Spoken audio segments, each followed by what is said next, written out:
Метель пришла внезапно. Воздух наполнился воем, лес исчез, небо и земля слились в одну сплошную пустоту. Старик сидел у печи и слушал, как изба скрипит под ударами ветра. Его давно называли просто лесным, не именем, а частью места.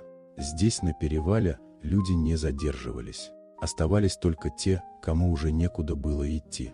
Сквозь вой бури вдруг прорвался звук металла. Долгий скрежет и глухой удар где-то в горах.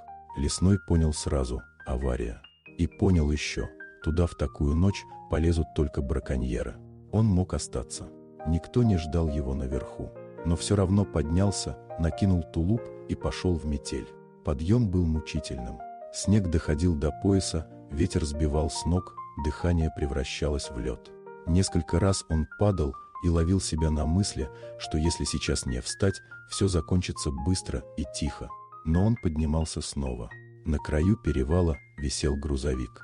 Передняя часть уже ушла в пропасть, задняя держалась на камне. Кабина была пуста. Из кузова доносился слабый писк. Лесной пополз по скале, прижимаясь к земле. Под ним была пустота. Он дотянулся до дверей и распахнул их. Внутри лежала волчица, мертвая, с пулевой раной. А рядом с ней, сбившись в кучу, дрожали 4 белых волчонка. В этот момент под машиной треснул камень. Он сгреб всех 4, прижал к груди и изо всех сил отполз назад. Через секунду грузовик сорвался и исчез в пропасти. Внизу вспыхнул взрыв, эхо прокатилось по ущелью. Лесной стоял на коленях в снегу и чувствовал, как под тулупом бьются 4 слабых сердца. Ночью он почти не спал.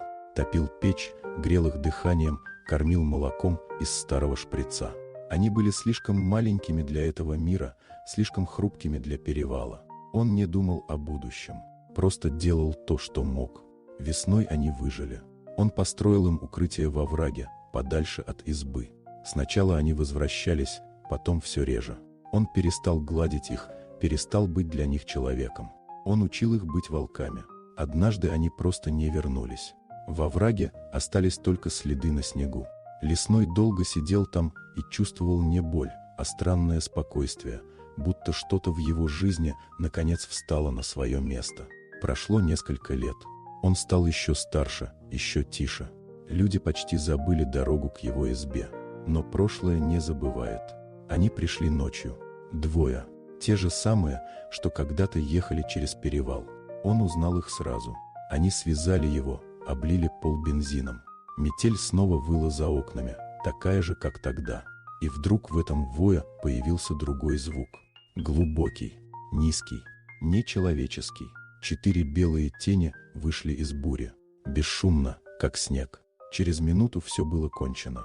Лесной сидел на полу и смотрел, как за окном растворяются 4 силуэта, исчезая в метели.